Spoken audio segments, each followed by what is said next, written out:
পরের অঙ্কটা দেখে নিচ্ছি। 3 নম্বর অঙ্কে দেওয়া রয়েছে a স্কয়ার প্লাস b স্কয়ারের সাথে কোন বীজগাণিতিক সংখ্যামালা যোগ করলে যোগফল একটি পূর্ণবর্গ সংখ্যামালা হবে। সবার আগে এখানে অঙ্কটাতে দেখতে পাচ্ছি একটা বীজগাণিতিক সংখ্যামালা দেওয়া রয়েছে আর বলা রয়েছে এর সঙ্গে কিছু একটা যোগ করতে হবে, তাই তো? কোন বীজগাণিতিক সংখ্যামালা যোগ করলে মানে কিছু একটা যোগ করতে হবে, এদের যে যোগফল বেরোবে সেটা একটা পূর্ণবর্গ সংখ্যামালা। এইবার দেখছি যে পূর্ণবর্গ মানে কি। পূর্ণবর্গ মানে কি, এরা তো অলরেডি বর্গের আকারে রয়েছে। বর্গের আকার কীরকম হয়? বর্গ মানে কোনো একটা সংখ্যা থাকবে, মাথায় পাওয়ারে থাকবে স্কয়ার, এটাই নিশ্চয়ই বর্গ।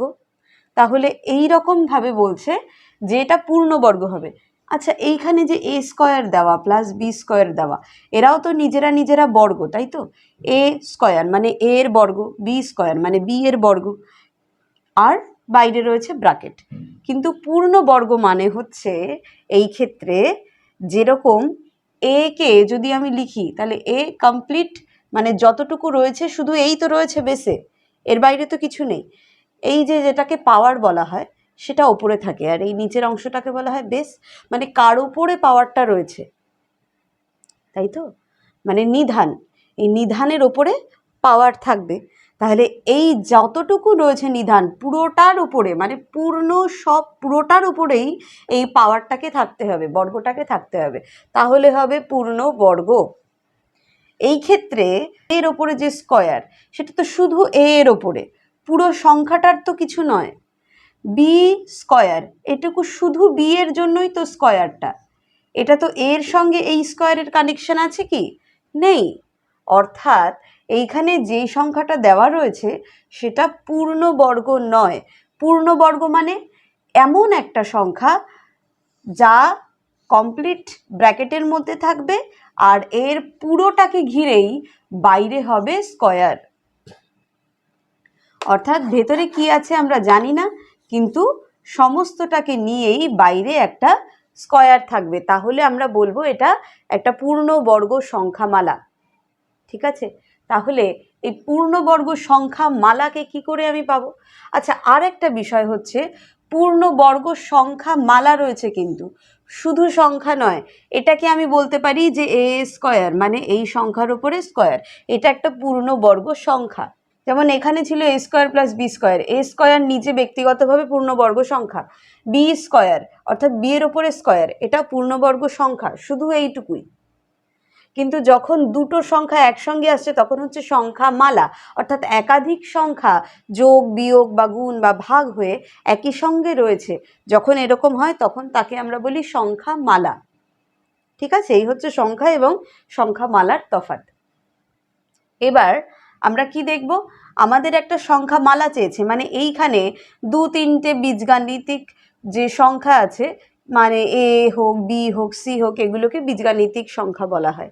ঠিক আছে, কারণ নর্মাল সংখ্যা বা সাধারণ সংখ্যা কি 1 2 3 4 5 6 7 এগুলোকে আমরা নর্মাল সংখ্যা বা সাধারণ সংখ্যা বলতে পারি, স্বাভাবিক সংখ্যা বলি। কিন্তু বীজগাণিতিক সংখ্যা হচ্ছে যেগুলোতে তোমরা এই সূত্র করতে করতে তো দেখছোই, যেখানে এ থাকে বি থাকে সি থাকে, অর্থাৎ বিভিন্ন ভ্যারিয়েবল বা চলরাশি দিয়ে যেখানে আমরা ডিনোট করি বিষয়গুলোকে, যে অঙ্কগুলোকে আমরা এই 4ab এই চলরাশি A B X Y M N P Q এই টাইপের অ্যালফাবেট, মূলত ইংরেজি অ্যালফাবেটগুলো ইউজ করি আমরা, আর সেগুলোকে যোগ বিয়োগ গুণ ভাগের মাধ্যমে আমরা বিভিন্ন সূত্রে প্রয়োগ করতে থাকি, এই জন্য এইগুলোকে বলা হয় বীজগাণিতিক সংখ্যা। আচ্ছা, পূর্ণবর্গ সংখ্যা মালা বলতে আমরা এখানে এই রকমভাবেই কিছু বীজগাণিতিক সংখ্যা দিয়ে একটা সংখ্যা মালা তৈরি করব, যার বাইরে টোটালটা নিয়ে থাকবে হচ্ছে স্কয়ার। ঠিক আছে, তাহলে এই যে এ স্কয়ার প্লাস বি স্কয়ার, একে এমন কি দেওয়া যায় যাতে এ এইরকম একটা ফর্মে চলে আসবে? দেখি কি আসতে পারে। এ স্কয়ার প্লাস বি স্কয়ার, আচ্ছা বলা হয়েছে যে এর সঙ্গে কাকে যোগ করা হবে, এখানে 4টে অপশানও দেওয়া আছে আমাদের প্রশ্নে। একটা হচ্ছে 4ab, আর একটা -4ab, একটা 2ab, একটা -2ab, আর একটা 0।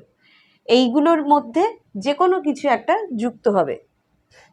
আচ্ছা, যদি 4ab করি দেখি, +4ab, কোনো সূত্র আসছে কি এটাতে? A square plus B square plus 4ab না, আসছে না। আমাদের যতগুলো পূর্ণবর্গের সূত্র রয়েছে সেটা কি, এ প্লাস বি হোল স্কোয়ার একটা, এই যে যেমন এইটা একটা পূর্ণবর্গ, পুরো বীজগাণিতিক সংখ্যামালা ভেতরে রয়েছে আর বাইরে রয়েছে কি স্কোয়ার, কমপ্লিটটার বাইরে রয়েছে স্কোয়ার, ঠিক আছে। আচ্ছা, যেমন এ মাইনাস বি হোল স্কোয়ার, এটা আর একটা। তো এই দুটোর মধ্যে কোনোটাই কি আমরা পাচ্ছি এখানে? আমরা পাচ্ছি না, ঠিক, কারণ 4ab দিয়ে তো হবে না।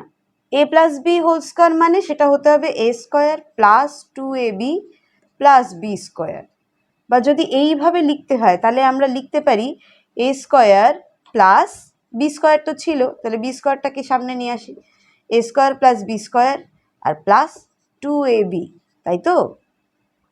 নিশ্চয়ই তাই, A square plus B square plus 2abটা মাঝখানে ছিল, এপাশে নিয়ে গেলাম। তো এই একটা ফরম্যাট হয়।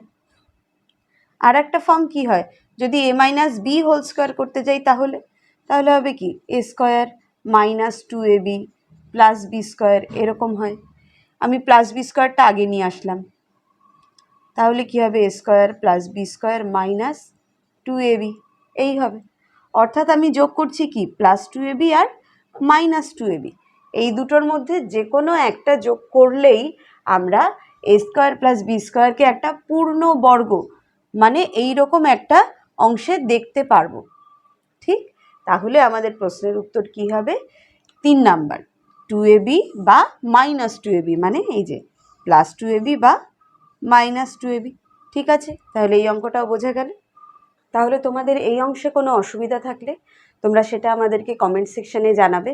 যদি কোনো প্রবলেম থাকে সেগুলো আমরা সলিউশন করার চেষ্টা করব। আমাদের এই চ্যানেলটিকে সাবস্ক্রাইব করে রাখো, কারণ এর পরবর্তীতে আমরা বীজগাণিতিক সূত্রাবলীর আরও বিভিন্ন অংশ দিতে থাকবো, আরও বিভিন্ন অঙ্ক দিতে থাকবো, যাতে তোমাদের পরবর্তী অঙ্কগুলো বুঝতে সুবিধা হয়। তার জন্য তোমরা এই চ্যানেলটিকে দেখবে। চ্যানেলের নাম মহাকাল উমা ফিজিক্স।